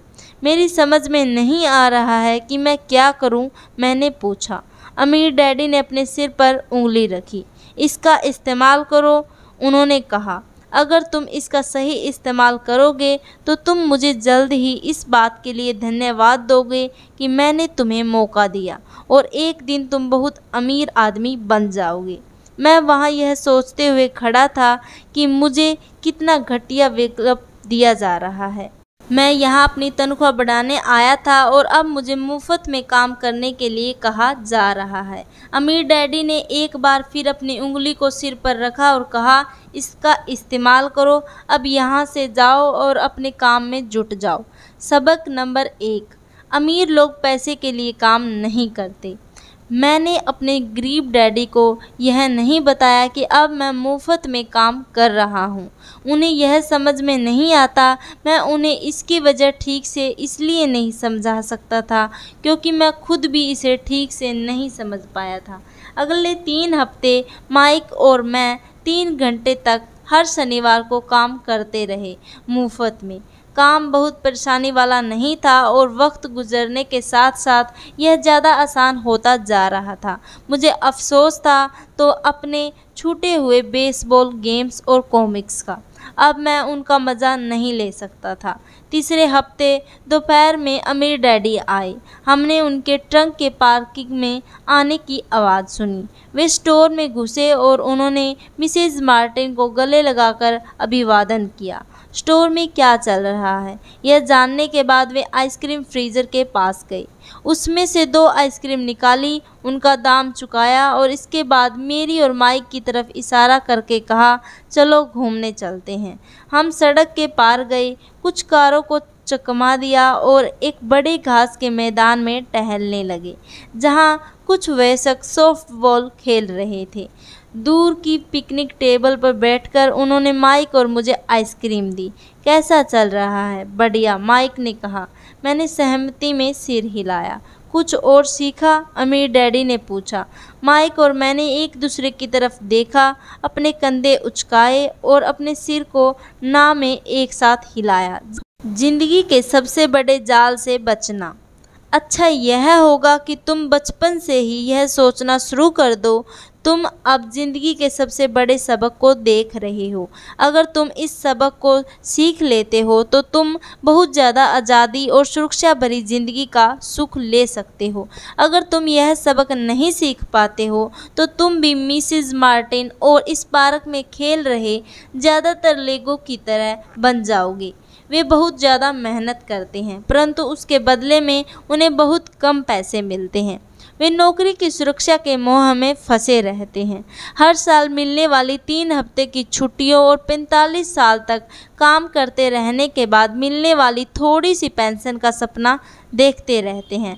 अगर इस तरह की ज़िंदगी जीने में तुम्हें सुख मिलता है तो मैं तुम्हारी तनख्वाह बढ़ाकर 25 सेंट प्रति घंटा कर सकता हूँ। परंतु ये लोग अच्छे लोग हैं और मेहनती भी हैं, फिर आप उनका मजाक क्यों उड़ा रहे हो? मैंने पूछा। अमीर डैडी के चेहरे पर मुस्कान आ गई। मिसेज मार्टिन मेरे लिए माँ जैसी है। मैं इतना कठोर नहीं हो सकता कि उनका मजाक उड़ाऊं। यह कठोर लगता ज़रूर है क्योंकि मैं तुम दोनों के सामने स्थिति स्पष्ट करना चाहता हूं और वह भी आसान शब्दों में। मैं तुम्हारे नज़रिए को बड़ा करना चाहता हूं ताकि तुम कुछ आगे भी देख सको, दूर तक देख सको। ज़्यादातर लोगों को आगे देखने का फ़ायदा कई बार सिर्फ इसलिए नहीं मिल पाता क्योंकि उनके देखने का दायरा बहुत छोटा होता है। ज़्यादातर लोग जिस जाल में फंसे हुए हैं वे उसे देख नहीं पाते। माइक और मैं वहाँ पर सोचते हुए बैठे रहे, क्योंकि हम उनकी बातों का मतलब पूरी तरह से नहीं समझ सके थे। उनकी बातें सुनने में कठोर और कड़वी लग रही थी, परंतु हम यह भी जानते थे कि वे हमें कुछ सिखाने की कोशिश कर रहे हैं। मुस्कुराहट के साथ अमीर डैडी ने कहा, क्या 25 सेंट प्रति घंटे का ऑफ़र अच्छा नहीं लगा? क्या इससे दिल की धड़कन तेज़ नहीं हुई? मैंने अपना सिर ना में हिलाया, जबकि असल में ऐसा हुआ था। 1 घंटे काम करने के बदले 25 सेंट मेरे हिसाब से बहुत बढ़िया सौदा था। अच्छा, मैं तुम्हें 1 घंटे के $1 दूंगा, अमीर डैडी ने शरारत भरी मुस्कान से कहा। अब मेरा दिल तूफान मेल की तरह दौड़ रहा था। मेरा दिमाग चीख चीख कर कह रहा था, इसकी बात मान लो। मुझे अपने कानों पर भरोसा नहीं हो रहा था, परंतु फिर भी मैं चुप रहा। अच्छा, $2 प्रति घंटे। मुझे ऐसा लगा जैसे मेरे छोटे से 9 साल पुराने दिमाग में किसी ने बम फोड़ दिया हो। 1956 में $2 प्रति घंटे की कमाई मुझे दुनिया का सबसे अमीर बच्चा बना देती। मैं इतना सारा पैसा कमाने की कल्पना नहीं कर सकता था। मैं हाँ कहना चाहता था, मैं सौदा पक्का करना चाहता था। मुझे नई साइकिल दिख रही थी, नए बेसबॉल ग्लव्स दिख रहे थे। मेरे पास कड़क नोट देखकर मेरे दोस्त की जलन और तारीफ भी मुझे साफ दिख रही थी। सबसे बड़ी बात तो यह थी कि जिम्मी और उसके अमीर दोस्त मुझे फिर कभी गरीब नहीं कहते, परंतु किसी वजह से मैं खामोश खड़ा रहा।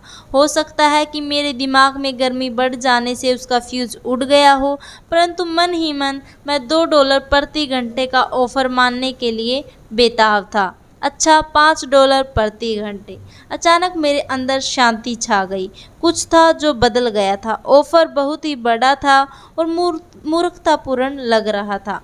1956 में गिने चुने वयस्कों के पास $5 प्रति घंटे से ज़्यादा मिलता होगा। लालच खत्म हो गया था और इसकी जगह शांति ने ले ली थी। धीमे से मैं अपनी बाईं तरफ खड़े माइक की तरफ मुड़ा। उसने भी मेरी तरफ देखा। मेरी आत्मा का जो हिस्सा कमज़ोर और ज़रूरतमंद था वह खामोश हो चुका था। मेरा वह हिस्सा जिसे खरीदा नहीं जा सकता था वह आगे आ चुका था। मेरे दिमाग और आत्मा पैसे को लेकर हुए युद्ध में शांति और विश्वास जीत चुके थे। मैं जानता था कि माइक भी उसी बिंदु पर पहुंच चुका होगा। अच्छा, अमीर डैडी ने धीमे से कहा, ज़्यादातर लोगों की एक कीमत होती है और उनकी कीमत इसलिए होती है क्योंकि हम सभी 2 भावनाएं होती है, डर और लालच। पहले तो पैसे के बिना रहने के डर से हमें कड़ी मेहनत करने की प्रेरणा मिलती है। इसके बाद जब हमें तनख्वाह मिलती है तो हमें लालच या इच्छा की भावना जाग जाती है।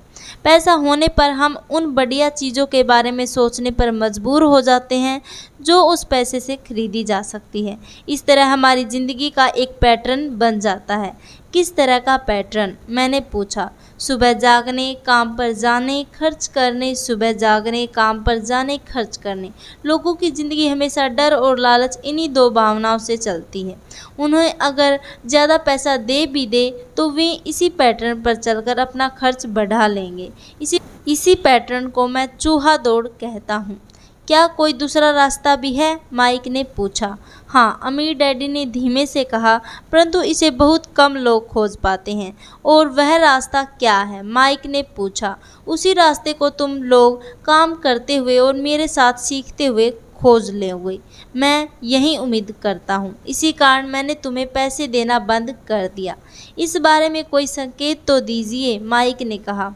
हम लोग मेहनत से काम करते करते थक चुके हैं, खासकर तब जब इसके बदले में हमें कुछ नहीं मिल रहा। पहला कदम तो यह है कि तुम लोग सच बोलो, अमीर डैडी ने कहा। हम लोग झूठ नहीं बोल रहे हैं, मैंने कहा। मैंने कब कहा कि तुम लोग झूठ बोल रहे हो? मैं तो यह कह रहा हूँ कि सच्ची बात कह देनी चाहिए, अमीर डैडी ने जवाब दिया। किस बारे में? मैंने पूछा। इस बारे में कि तुम लोगों को कैसा लग रहा है, अमीर डैडी ने कहा।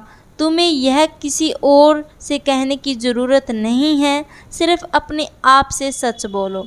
आपके कहने का मतलब यह है कि इस पार्क में मौजूद लोग, आपके लिए काम करने वाले लोग, मिसिज मार्टिन, यह सब लोग ऐसा नहीं करते।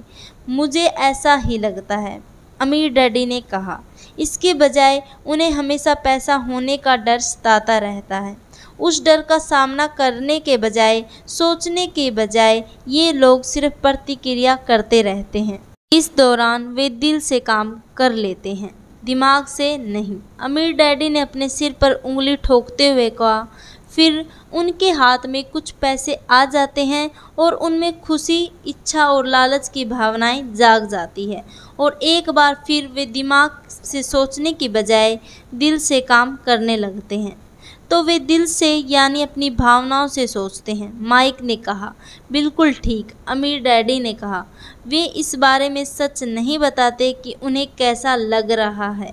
वे अपनी भावना से काम करते हैं और दिमाग से सोचने का कष्ट नहीं उठाते। उन्हें डर लगता है, वे नौकरी करने जाते हैं और आशा करते हैं कि ज़्यादा पैसा आने से उनका डर दूर भाग जाएगा, परंतु ऐसा नहीं होता। वही पुराना डर उन्हें फिर से सताने लगता है। वे फिर से नौकरी करने जाते हैं, फिर आशा करते हैं कि पैसा उनके डर को कम कर देगा, परंतु ऐसा नहीं होता। डर के ही कारण वे नौकरी के जाल में फंसे रहते हैं। पैसा कमाते हैं, काम करते हैं, पैसा कमाते हैं और आशा करते हैं कि पुराना डर भी उनके साथ चला जाएगा। वही पुराना डर करोड़ों लोगों को रात भर जगाता है और उनकी रात बहुत चिंता और परेशानी में गुजरती है। इसलिए वे उठते हैं, काम पर जाते हैं और आशा करते हैं कि तनख्वाह के चेक से उनके दिल को कुतरने वाले इस डर को वे मौत के घाट उतार देंगे। सच बात तो यह है कि पैसा उनकी ज़िंदगी को चला रहा है, परंतु वे इस बारे में कभी सच नहीं बोलते। पैसे ने उनकी भावनाओं पर कब्जा कर लिया है और उनकी आत्माओं पर भी। यह कहकर अमीर डैडी खामोश हो गए ताकि उनके शब्दों में छुपा संदेश हमारे अंदर चला जाए। माइक और मैंने उनकी बातें सुनी थी, परंतु हम उनका मतलब पूरी तरह नहीं समझ पाए थे। मुझे अक्सर यह हैरानी होती थी कि लोगों को ऑफिस जाने की इतनी जल्दी क्यों होती है। उन्हें अपनी नौकरी में खास मज़ा नहीं आता था और वे कभी खुश भी नहीं दिखते थे। फिर क्या वजह थी जो उन्हें जल्दी ऑफिस जाने के लिए प्रेरित करती थी? जब अमीर डैडी ने देख लिया कि हम जितना समझ सकते थे हमने उतना समझ लिया है, तो उन्होंने आगे कहा, मैं यह चाहता हूँ कि तुम लोग इस जाल से बचो। दरअसल मैं तुम्हें यही सिखाना चाहता हूँ। मेरा मकसद तुम्हें सिर्फ अमीर बनाना सिखाना नहीं, क्योंकि अमीर बनने से समस्या नहीं सुलझेगी। अमीर बनने से समस्या नहीं सुलझेगी? मैंने आश्चर्य से पूछा। बिल्कुल नहीं, मुझे दूसरी भावना, इच्छा के बारे में अपनी बात पूरी करने दो। कुछ लोग इसे लालच कहते हैं, परंतु मैं इसे इच्छा कहना ज़्यादा पसंद करता हूँ। यह बुरा नहीं है कि हम किसी बेहतर, ज़्यादा सुंदर, ज़्यादा सुखद या रोमांचक चीज़ की इच्छा रखें। लोग इच्छा की वजह से ही पैसे के लिए काम करते हैं। उन्हें सुख के लिए भी पैसे की ज़रूरत होती है, क्योंकि वे मानते हैं कि पैसे से ही सुख खरीदा जा सकता है। परंतु पैसा जो खुशी देता है वह अक्सर पल भर की होती है। उन्हें ज़्यादा खुशी, ज़्यादा आनंद, ज़्यादा आराम और ज़्यादा सुरक्षा हासिल करने के लिए और ज़्यादा पैसे की ज़रूरत होती है। इसलिए वे काम करते रहते हैं। वे यह सोचते रहते हैं कि पैसा डर और लालच से परेशान उनकी आत्माओं को शांत कर देगा, परंतु पैसा यह काम नहीं कर सकता।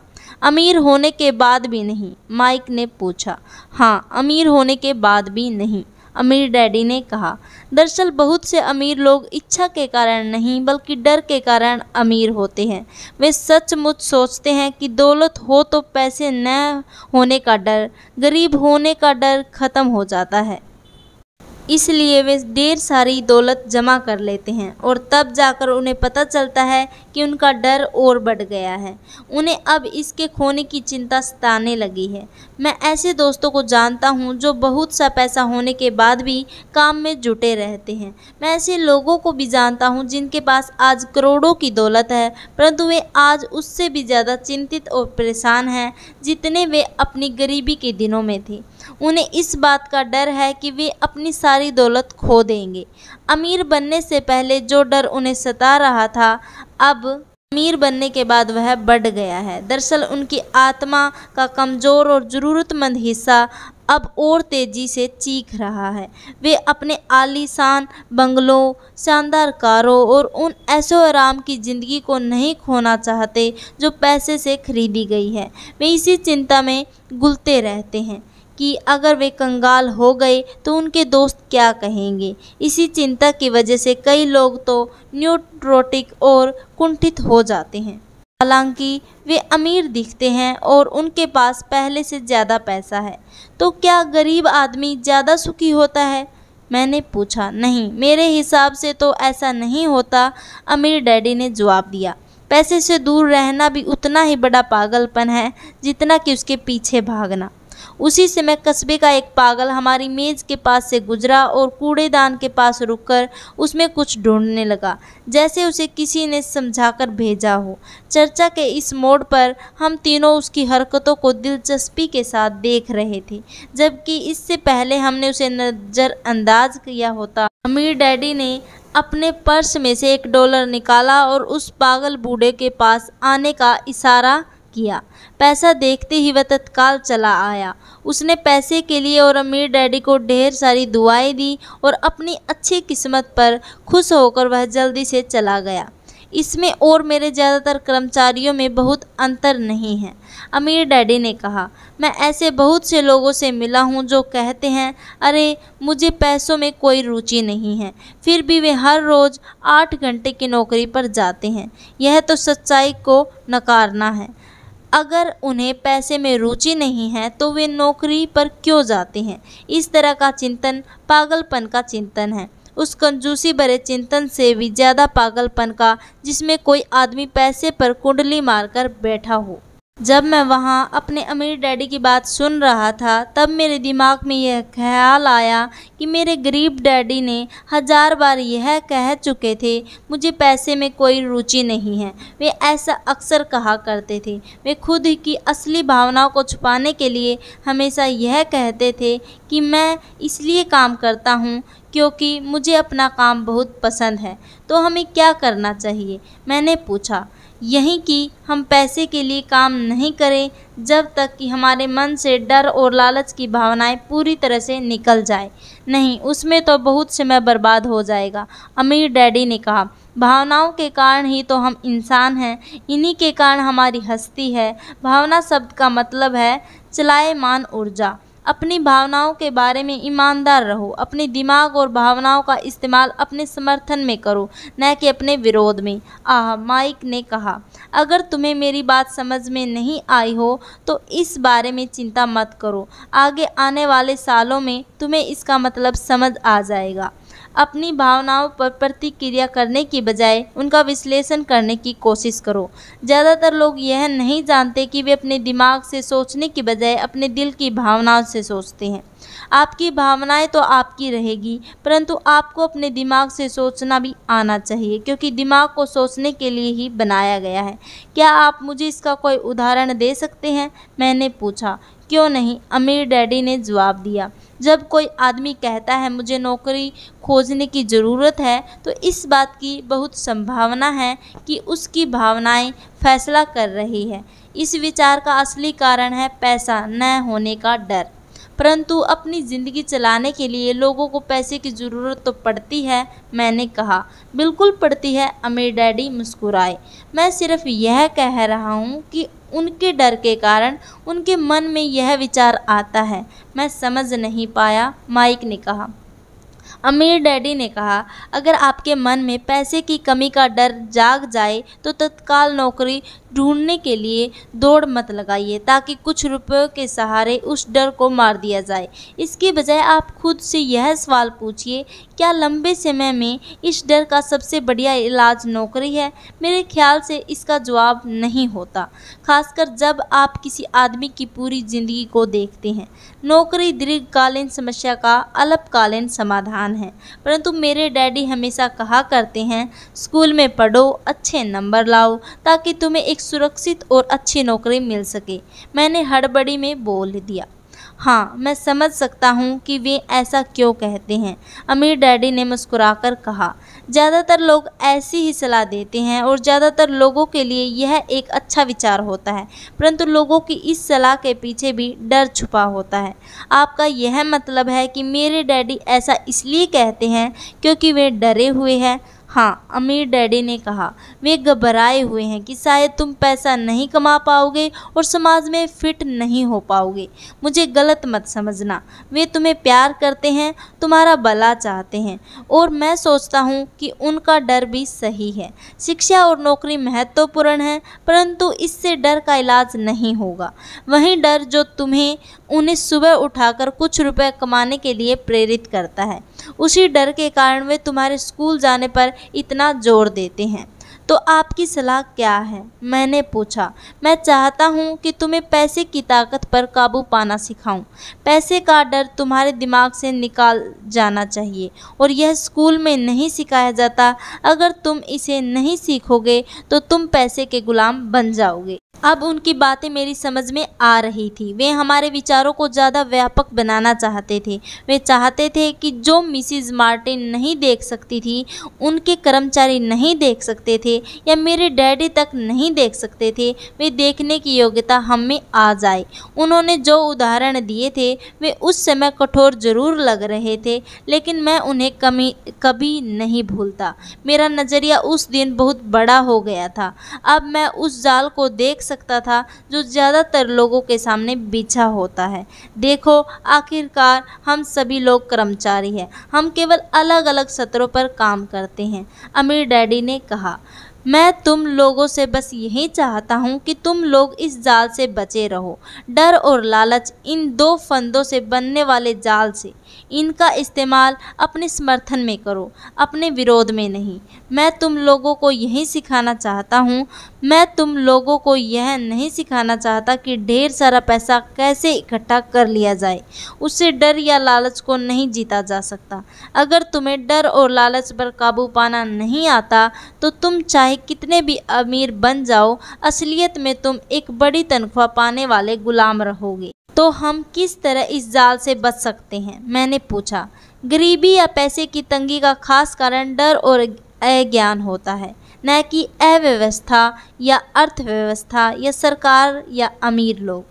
यह खुद का ओढ़ा हुआ डर या अज्ञान होता है जो लोगों को इस जाल में फंसाए रखता है। इसलिए तुम बच्चों को स्कूल जाना चाहिए और अपने कॉलेज की पढ़ाई पूरी करनी चाहिए। मैं तुम लोगों को यह ज़रूर सिखाऊंगा कि इस जाल से कैसे बचा जा सकता है। पहली के टुकड़े अब सामने आ चुके थे। मेरे पढ़े लिखे डैडी के पास बड़ी डिग्रियां थी और एक बढ़िया करियर भी था, परंतु स्कूल ने उन्हें यह कभी नहीं सिखाया कि धन या अपने डर को किस तरह से काबू में रखा जाता है। अब मैं समझ चुका था कि मैं अपने दोनों डैडियों से अलग अलग परंतु महत्वपूर्ण बातें सीख सकता हूँ। तो आप पैसा न होने के डर के बारे में बात कर रहे थे। पैसे की इच्छा किस तरह हमारी सोच पर असर डालती है? माइक ने पूछा। तुम्हें तब कैसा महसूस हुआ जब मैंने तुम्हारी तनख्वाह बढ़ाने का लालच दिया था? क्या तुमने यह देखा था कि तुम्हारी इच्छाएं किस तरह बढ़ रही थी? हमने अपने सिर हिलाकर हामी भरी, पर तुमने अपनी भावनाओं के सामने हार नहीं मानी और इस कारण तुम लोगों ने जल्दबाजी में काम नहीं लिया। इससे तुम्हें सोचने का वक्त मिल गया। यह सबसे महत्वपूर्ण है। हम में हमेशा डर और लालच की भावनाएं रहेंगी। इस पल से तुम लोगों के लिए यह सबसे महत्वपूर्ण है कि तुम इन भावनाओं का इस्तेमाल अपने समर्थन में करो और लंबे समय तक ऐसा करो। अपनी भावनाओं को अपने दिमाग पर हावी मत होने दो और इस तरह अपने विचारों को दूषित मत होने दो। ज़्यादातर लोग डर और लालच का इस्तेमाल खुद के विरोध में करते हैं। यह अज्ञान की शुरुआत होती है। डर और इच्छा की भावनाओं के कारण ही ज़्यादातर लोग तनख्वाह के चेक, तनख्वाह में बढ़ोतरी और नौकरी की सुरक्षा के पीछे भागते भागते अपनी पूरी ज़िंदगी निकाल देते हैं। असल में वे यह सोचते हैं कि भावनाओं के विचार उन्हें किस तरफ ले जा रहे हैं। यह तो वही बात हो गई जिसमें गाड़ी खींचने वाले गधे के सामने उसका मालिक गाजर लटकाए रखता है, जो उसकी नाक के ठीक सामने होती है। गधे का मालिक जहाँ जाना चाहता है वहाँ जाता है, परंतु गधा तो लालच के कारण भाग रहा है। कल गधे के लिए दूसरी गाजर आ जाएगी और गधा उसका पीछा करने लगेगा। आपके कहने का मतलब यह है कि जिस समय मैंने नए बेसबॉल ग्लव्स, कैंडी और खिलौने के सपने देखना शुरू किया, उस समय मेरी हालत उस गधे की तरह हो गई थी जो गाजर के पीछे भागता है। माइक ने पूछा। हाँ, और उम्र के साथ साथ तुम्हारे खिलौने भी ज़्यादा महंगे होते जाएंगे। अपने दोस्तों पर रौब झाड़ने के लिए एक नई कार, एक नई नाव और एक आलीशान घर, अमीर डैडी ने मुस्कुराकर कहा। डर आपको दरवाजे से बाहर धक्का देता है, इच्छा आपको अंदर बुलाती है, आपको चट्टानों की तरफ ललचाती है, यही जाल है। तो इसकी काट क्या है? माइक ने पूछा। डर और इच्छा अज्ञान की वजह से बढ़ते हैं, इसलिए अमीर लोगों के पास जितना ज़्यादा पैसा होता है उनका डर भी उतना ही ज़्यादा बड़ा होता है। धन ही गाजर है, भरम है। अगर गधा पूरी तस्वीर देख सकता तो शायद वह गाजर का पीछा करने के अपने फैसले पर दोबारा सोचता। अमीर डैडी ने आगे यह समझाया कि आदमी की ज़िंदगी अज्ञान और ज्ञान के बीच होने वाला संघर्ष है। उन्होंने बताया कि एक बार कोई आदमी खुद के बारे में ज्ञान की खोज करना बंद कर देता है तो उसकी ज़िंदगी में अज्ञान घुस जाता है। यह संघर्ष हर पल होता है, इसलिए हमें यह फैसला करना है, यह सीखना है कि अपने दिमाग को खुला रखा जाए और इसे बंद कर लिया जाए। दोनों में से फैसला हमारा होगा। देखो, स्कूल बहुत ज़्यादा महत्वपूर्ण है। आप स्कूल इसलिए जाते हैं ताकि आप वहाँ कोई कला या व्यवसाय सीख सके और इस तरह से आप समाज में योगदान दे सके। हर समाज में शिक्षकों, डॉक्टरों, मैकेनिकों, कलाकारों, रसोइयों, व्यावसायिक लोगों, पुलिस अफसरों, दमकल कर्मियों और सिपाहियों की ज़रूरत होती है। स्कूल उन्हें यह सब सिखाते हैं ताकि हमारा समाज विकसित हो सके और हमारी संस्कृति समृद्ध हो सके, अमीर डैडी ने कहा। दुर्भाग्य से कई लोगों के लिए स्कूल शिक्षा का अंत होता है, शुरुआत नहीं।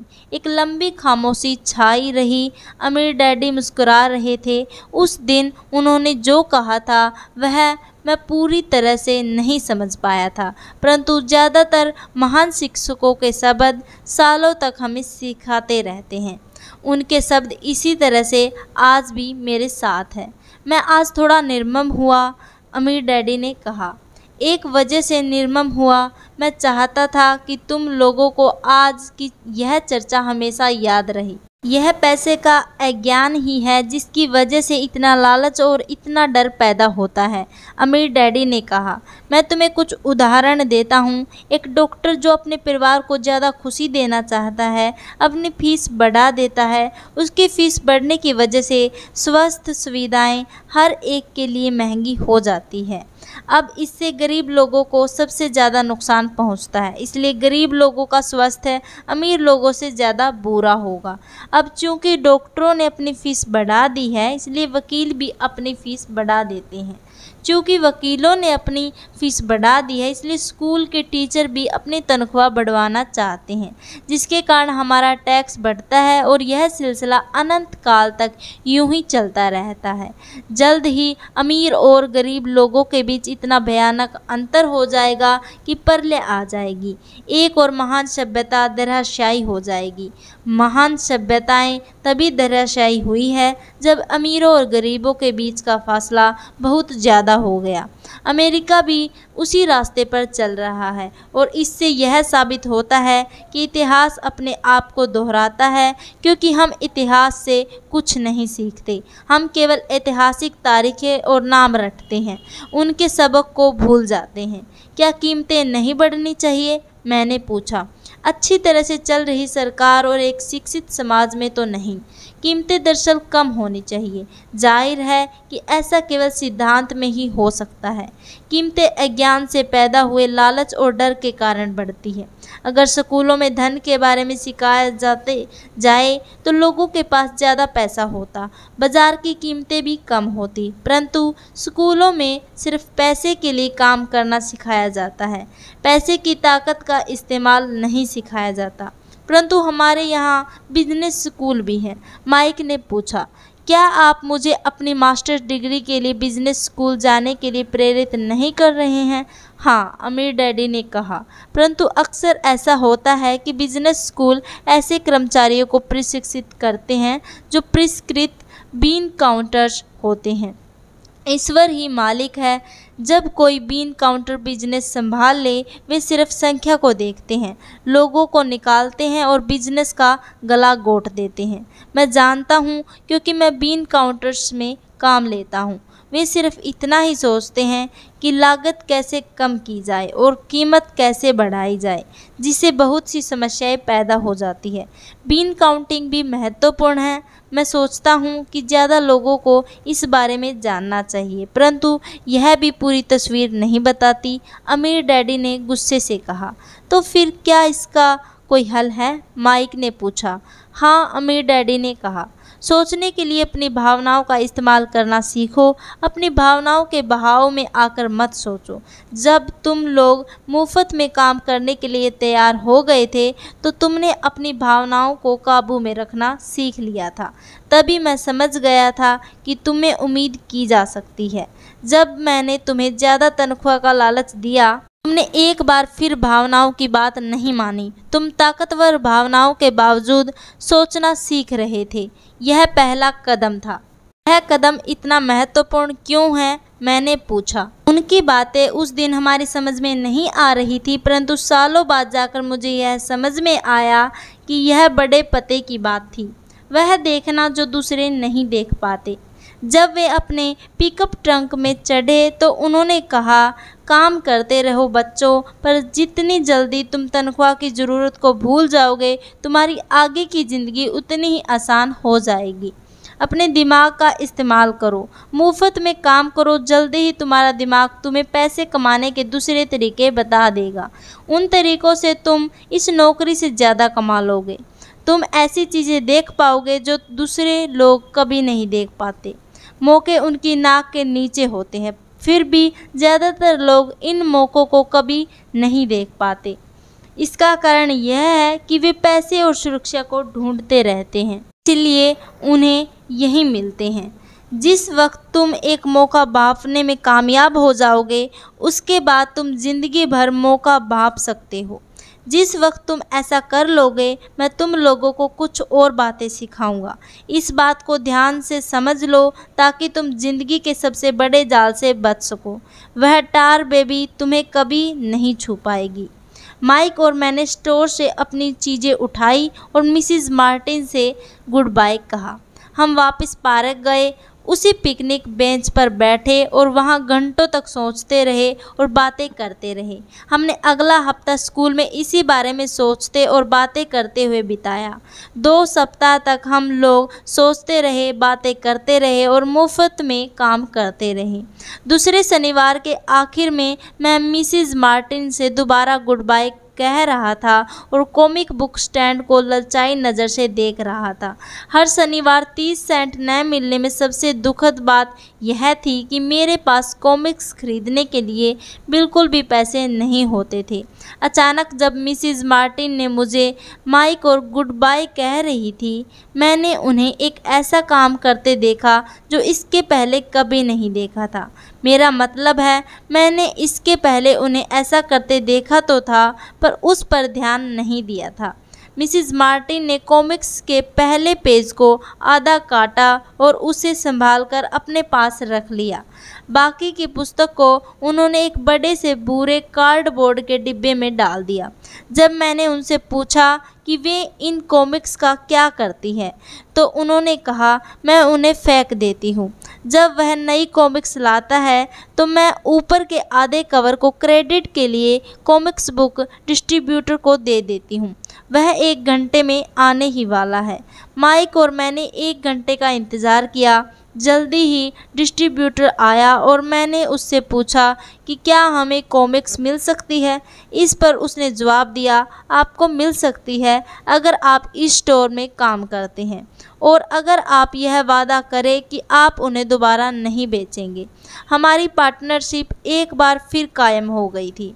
माइक की मम्मी ने बेसमेंट में हमें एक खाली कमरा दे दिया जो उनके किसी काम नहीं आता था। हमने उसकी सफाई करके उसमें सैकड़ों कॉमिक्स जमा कर ली।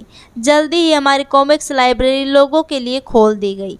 माइक की छोटी बहन को पढ़ने का बहुत शौक था, इसलिए हमने उसे अपना लाइब्रेरियन बना दिया। लाइब्रेरी में आने और कॉमिक्स पढ़ने के लिए वह हर बच्चे से 10 सेंट लेती थी।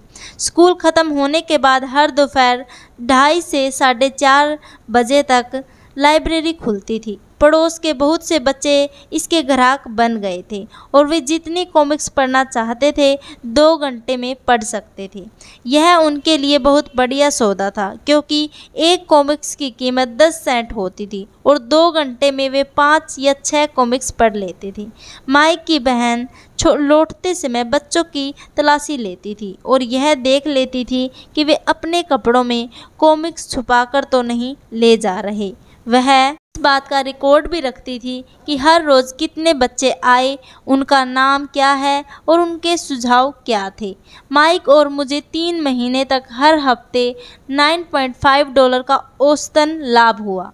हमने उसकी बहन को हर हफ्ते $1 का भुगतान किया और उसे मुफ्त में कॉमिक्स पढ़ने का फ़ायदा भी दिया। हालांकि वह कॉमिक्स कभी कभार ही पढ़ती थी, क्योंकि वह हमेशा अपनी पढ़ाई में लगी रहती थी। माइक और मैं समझौते के मुताबिक हर शनिवार स्टोर में काम करते रहे। साथ ही हम अलग अलग दुकानों से कॉमिक्स इकट्ठी करते रहे। हमने वायदे के मुताबिक कॉमिक्स नहीं बेची। जब कोई कॉमिक्स फट जाती थी तो हम उसे जला देते थे। हमने इसकी एक शाखा खोलने की कोशिश की, लेकिन हमें माइक की बहन की तरह मेहनती और भरोसेमंद लाइब्रेरियन नहीं मिला। बहुत कम उम्र में ही हमने यह जान लिया था कि अच्छे स्टाफ को खोजना कितना मुश्किल होता है। लाइब्रेरी खुलने के 3 महीने बाद हमारी लाइब्रेरी में एक समस्या आ गई। दूसरे मोहल्ले के कुछ गुंडे अंदर घुस आए और उन्होंने झगड़ा शुरू कर दिया। माइक के डैडी ने सुझाव दिया कि हम अपना यह कारोबार बंद कर दें, तो इस तरह हमारा कॉमिक्स का धंधा बंद हो गया। हमने कन्वीनियंस स्टोर पर हर शनिवार काम करना भी बंद कर दिया। फिर भी अमीर डैडी रोमांचित थे, क्योंकि उनके पास ऐसी बहुत सी नई बातें थीं जो वे हमें सिखाना चाहते थे। वे खुश थे क्योंकि हमने उनके पहले सबक को इतनी अच्छी तरह सीख लिया था। हमने यह भी सीख लिया था कि पैसे से अपने लिए काम कैसे करवाया जाता है। स्टोर में नौकरी के बदले में पैसा नहीं मिलता था, इसलिए हमें मजबूरन अपनी कल्पना शक्ति पर जोर डालना पड़ा ताकि हम पैसा कमाने का कोई दूसरा तरीका ढूंढ सकें। कॉमिक्स लाइब्रेरी हमारा अपना व्यवसाय था। हमारा धन हमारे काबू में था और हम किसी मालिक के मोहताज नहीं थे। इसमें सबसे अच्छी बात यह थी कि हमारे व्यवसाय से हमें तब भी पैसा मिलता था जब हम वहाँ स्वयं मौजूद नहीं होते थे। उस समय हम पैसे के लिए काम नहीं करते थे, बल्कि हमारा पैसा हमारे लिए काम करता था। ज़्यादा तनख्वाह देने के बजाय अमीर डैडी ने हमें इतनी बढ़िया नसीहत दे दी थी। धन्यवाद दोस्तों, उम्मीद है कि आपको मेरी ऑडियो बुक पसंद आई होगी। अगर आपने मेरे चैनल को सब्सक्राइब नहीं किया है तो प्लीज़ सब्सक्राइब कर दे, बेल आइकन को प्रेस कर दे और ऑल नोटिफिकेशन को सिलेक्ट कर दे, ताकि हर आने वाली वीडियोस अपडेट आपके पास तुरंत पहुंच सके। वीडियोस को लाइक ज़रूर कर देना, ताकि मैं आगे भी ऐसे ही मोटिवेशनल वीडियोस बनाती रहूं। धन्यवाद।